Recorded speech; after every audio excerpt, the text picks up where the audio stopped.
আপনি কি নবীজিকে মিস করেন? ব্যস্ততার ভিড়ে হয়তো ওভাবে মিস করা হয় না, কিন্তু আপনি অবাক হবেন, নবীজি 1400 বছর আগে আপনার কথা ভেবে কাঁদতেন। হ্যাঁ, সত্যি শুনছেন, আপনার কথা ভেবেই তিনি কাঁদতেন, আপনার ভালোর জন্য, আপনার খুশির জন্য। আপনি কি জানেন আপনার ব্যাপারে সাহাবীদের তিনি কি বলে গেছেন?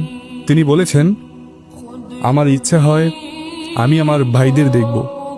সাহাবীরা জিজ্ঞেস করলেন, আমরা কি আপনার ভাই নই ইয়া রাসূলুল্লাহ?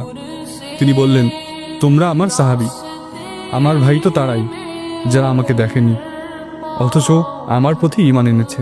ভাবুন তো, যে মানুষটা আপনাকে নিজের ভাই মনে করতেন, যে মানুষটা আপনাকে ভালোবাসতেন নিজের জীবনের চেয়েও বেশি, প্রতিটি মুহূর্তে আপনার জন্য দোয়া করতেন, আপনার নিরাপত্তা, শান্তি ও সাফল্য কামনা করতেন, আপনি কি কখনো তার জন্য কিছু করেছেন?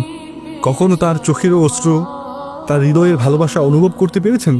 অথচ তার ভালোবাসা এত বিশাল ছিল, এত নিঃস্বার্থপূর্ণ ছিল যে আপনার মুক্তির জন্য তিনি নিজের সব কিছু বিসর্জন দিয়েছিলেন।